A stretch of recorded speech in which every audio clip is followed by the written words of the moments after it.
everyone, welcome back to my channel. My name is Sarah, and for the past year I did a no spend challenge or a buy nothing new year, and this is my 1 year update.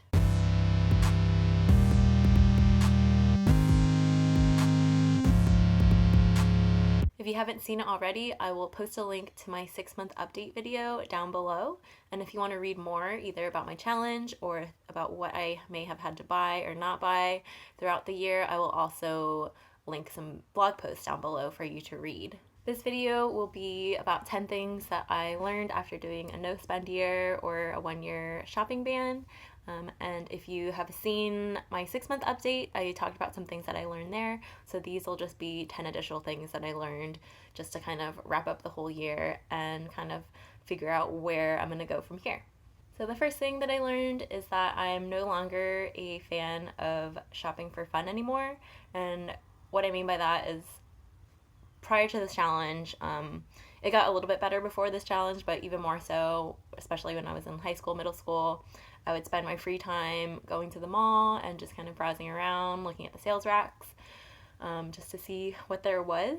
And that was, I guess, a hobby for me, was to go shopping. And now shopping as a hobby, how it translates in my head now after doing this challenge, is basically just a way to spend your free time, to go to the store, to look for things that you don't need to spend your money on. And that's just so bizarre to me now, and it just seems like such a waste of time. And I think a lot of times we kind of get stuck into that trap of going shopping because there's just not really that much else to do. But since doing this challenge, I took that option away from me. Like in my free time, I basically created time to do other things that I loved. And now I would rather not go to the mall, and I can spend that time either doing something I enjoy or creating something or spending time with someone. And of course, there are times that you still have to go shopping and go buy things.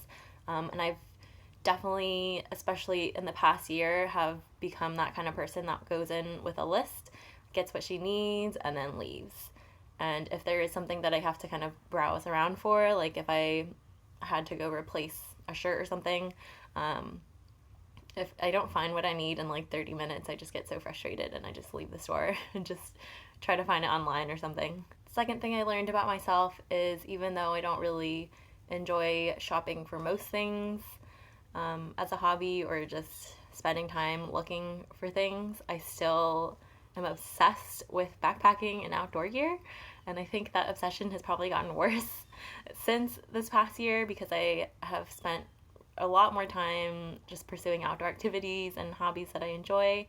And I don't know what it is about backpacks. If you've seen any of my old random videos, I have a series where I'm like decluttering and doing backpack reviews. And that's like not even all of the backpacks that I've ever owned. So I'm still better about it. I haven't really bought any outdoor gear, but I have compiled a wish list, which I'll talk about later. And a lot of that was mostly, like half of that wish list is just like either upgrading gear that I already owned or just like a lot of research into finding the exact piece of gear that I want. Lesson number 3 is that sometimes buying something is actually more economical than renting something. And that's also very situational. I did, if you look back at my blog posts of things that I did have to buy, I did purchase a few things in the past year, back to outdoor gear, but such as a tent and some climbing shoes. And the reason for that is sometimes the cost of buying a tent or climbing shoes either in the long run was going to be way cheaper than renting, or even for the time that I was like would have rented a tent for, it would have cost the same amount if I had just bought one. So that is something to consider when buying things or versus renting. I still think renting is a great option, especially if you're just getting into something and you're not sure if you're going to commit to either like camping or snowboarding or rock climbing or something. I think it's good to rent it a few times, or even if you can, borrow it from a friend, just to see if it's something that you'll get into. And then use that time to kind of consider if you should put the investment into buying something. So basically, being able to consider buying something versus renting if it's going to save you more money. But point number 4 is that sometimes renting can be awesome. I kind of talked about it in my last point. If you're going to rent something to try it out, if you want to try out a new hobby or something like that, it's great to rent it out the first couple times to see if it's something you want to commit to before you invest in the purchase. But also renting formal wear or clothes or something that you'll probably only use once. And I'll kind of talk more about formal wear just because that's what I have experience in. So I went to a wedding in October, and it was a very formal wedding, and I mostly just had casual clothes. And I already knew, well, one, that I couldn't go buy a dress, but two, I also didn't want to even spend time shopping for a dress. Just, it was a very busy time in my life, and even just dedicating an hour to go out to the store to try to find something just was already too much for me. There wasn't really any one that I could borrow from or like that had dresses that would have been appropriate for the wedding. So I rented a formal dress from a company called Rent the Runway, which I had such a great experience in, and I highly recommend it if you are looking for some kind of rental clothing company to go through. And so what they do is, it was all online. It was so easy and convenient to just browse online, find what I like, and they send you two sizes, so one size and then a backup size, and they mail it to your house or to whatever your destination's going to be, and then you just wear it for either the weekend or you can rent it for however long you need to, and then you mail it back. The shipping's all included. It was so easy and so convenient, and I will definitely do it again. The fifth thing that I got out of this no spend year is that keeping a wish list is super important. So the wish list was something that kind of helped me get through my year, and I'll do another video about 7 tips to get through a no spend challenge that I learned. But the wish list was just like a main thing for me, especially at the beginning when I felt like the temptation to buy things was a little bit higher. So I told myself that I could write it down on the wish list, and at the end of the year I could buy it if it was still on the list.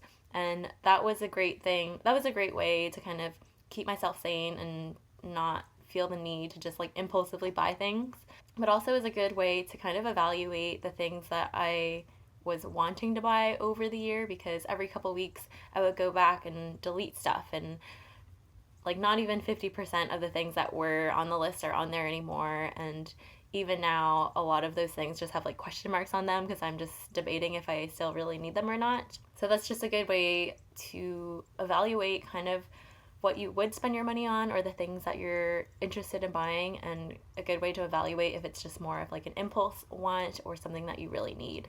So at the end of the year, I did go back on my list and I saw like the top 3 or 5 things that have been sitting on that that wish list almost all year. And it was just like easily justifiable to purchase them. And I'd put a lot of time into researching the things that I wanted. So if it's been sitting on your list for a year, you probably want it. And as I mentioned before, half of the things on my wish list are just like backpacking gear and just upgrading things that I already own to nicer stuff, or just nice high quality things that I know that I'll get a lot of use out of in my life. The 6th lesson is to try to buy only things that you love, and that goes along with the wish list and then also between using things that I already owned. So basically for the year I had to only use what I already owned, and I found that I had a greater appreciation for things that I, before the challenge, either spent a lot of time researching into or took the time to just look for something that I really loved, because throughout the year I just never got tired of either like wearing the same leggings or using the same pot and using the blender that I loved. And I think that kind of translates into the wish list of, again, just taking the time to make sure that whatever you're going to buy is something that you enjoy using. And I think that's important, because if you buy something that you're kind of lukewarm about or you're not sure about, you'll always kind of have that sense of dissatisfaction that it wasn't exactly perfect or wasn't right. And you'll always have that need to kind of feel like you're looking for something else better. And I think that mindset translates to a lot of other aspects in your life. But I'll just kind of focus on the material things for now. So yeah, just buy something that you love, because you're more likely to, one, use it more and enjoy using it, and you're more likely to take better care of it and repair it if it's broken. Because I find that if it's something that I don't really care about, it's just very easy for me to be like, okay, just toss it and then replace it very quickly. So along with purchasing things that you love, try to invest in things that are high quality. And I want to make it a point that something high quality doesn't necessarily have to be very expensive or high price tag. I love shopping on eBay and at thrift stores, and I've scored such great high quality items for a really good deal. One recently in particular, as an example, was that I wanted to upgrade my winter coat to like a nice down one. And I found one for $50 on eBay in really good condition, and that jacket would have been easily $200 or $300 if I had bought it new. And of course, I love that jacket. As soon as I got it in the mail, I was like, I'm keeping this thing forever. I scored such a great deal on it, and it's a high quality piece that will last a really long time. So I intend to keep it for as long as I can and to repair it, and I just know that I'll get a lot of use out of it because it's high quality and that it'll last more than a season. So eBay is one of my favorite places to shop for secondhand things.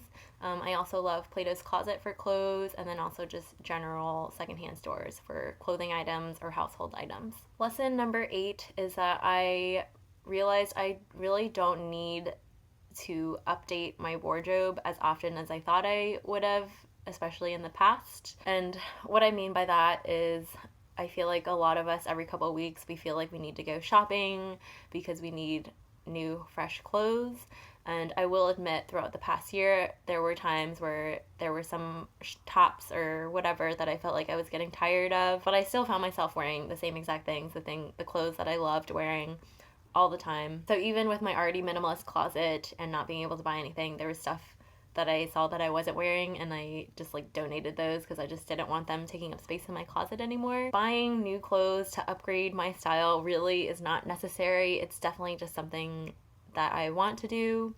And I will kind of talk about in another video about how I plan to approach my minimalist closet from here on out and just to upgrade it. But in short, I only plan on updating my wardrobe twice a year. The 9th thing that I learned throughout this no spend challenge was a little bit surprising, but maybe not so surprising, is that even though I was doing this no shopping challenge, I still had so many things that I could get rid of that I wasn't using.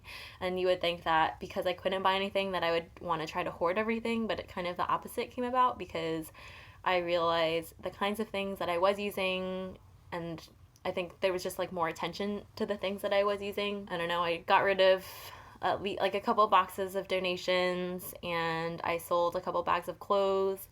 I probably made about $300 to $400 in the past year of just selling things that I didn't use. So even though you can't buy anything doesn't mean that you still can't get rid of anything. And the last lesson I have is that you should buy things to help you live your life more, not live your life to help you buy more things. And I think that every minimalist blog or person, whatever, has said that in one way or another, and I think it holds true. And I think that also kind of goes back to my obsessiveness with like outdoor gear and backpacking gear. I am still really obsessed with those things, but also I think the other part of it is just the potential for all of the adventures and kinds of things that I could do with that type of gear that makes me excited about them. And I've never regretted spending money on some type of experience, whether that's like a spontaneous trip or getting a scuba diving certification or taking a pottery class. Even if things don't necessarily go as planned, I don't regret it. So even if my pottery turns out super wonky and not that great, I still don't regret spending money on a pottery class because it's something that I've always wanted to do. It was an experience, and it's just contributing to your self-growth and exploration and discovery. Spend money on experiences.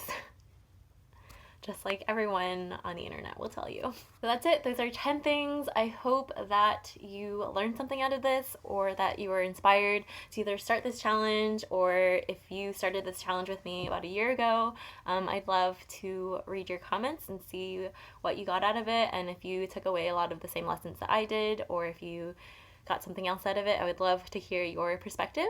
And again, as always, there are some blog posts that I will link down below that will be more detailed, and I will also be posting some more videos. My goal for the next year is to try to put out at least one video a month.